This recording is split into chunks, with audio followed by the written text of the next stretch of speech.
On a turn now to this, FOMO, fear of missing out. Well, the person who created that phrase, he created it back in 2003 when he was a grad student at Harvard Business School.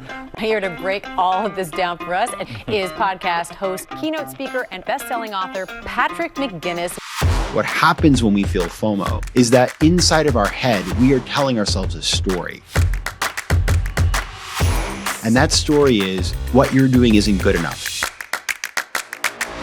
That is life today. It's a world of notifications and apps. And if you look at the stats, the vast majority of people sleep with their phone by their bed. Or some people put it, anybody here put it under their pillow? Anybody? You won't admit it to me, I know there's some of you. I spend my life now trying to help people to turn their FOMO into a force for good. Because FOMO is the most powerful motivator that I know of.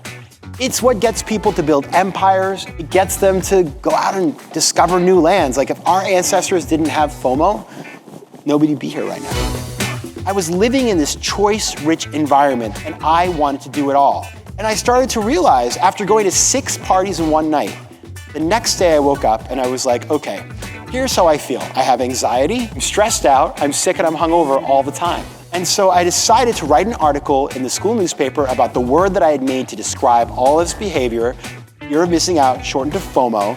And I realized it wasn't my friends and neighbors at the business school who had made FOMO a thing. It was this other guy who happened to make FOMO something that everybody could relate to. And his name was Mark Zuckerberg. Because when I was inventing FOMO, just across the river, Mark was inventing Facebook. The thing about FOMO that's really important to know is that if you can decode FOMO, if you can look at its components, then you have the keys to be able to start thinking about how you can manage it and use it to your advantage and actually use it to win. The first part of FOMO is called aspirational FOMO.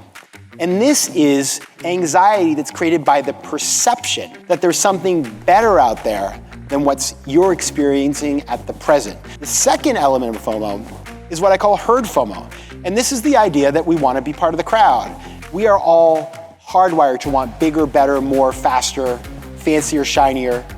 It is incredible to me how powerful it can be. And once you know how to manage it and you're not afraid of missing out, then you have the clarity of mind to deploy FOMO for good.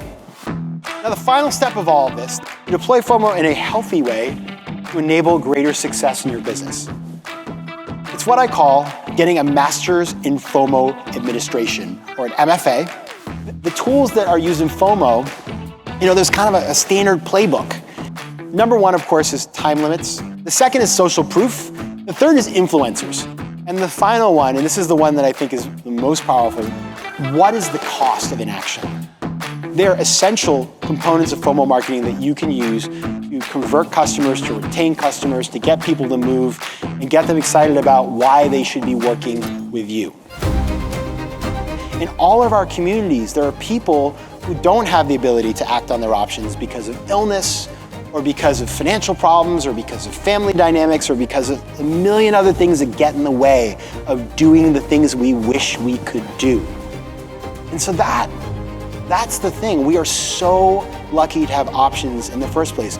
We are so lucky to be able to get up every day and choose our own adventures. And so just remember that, because that is the one thing you really don't want to miss out on. Thank you.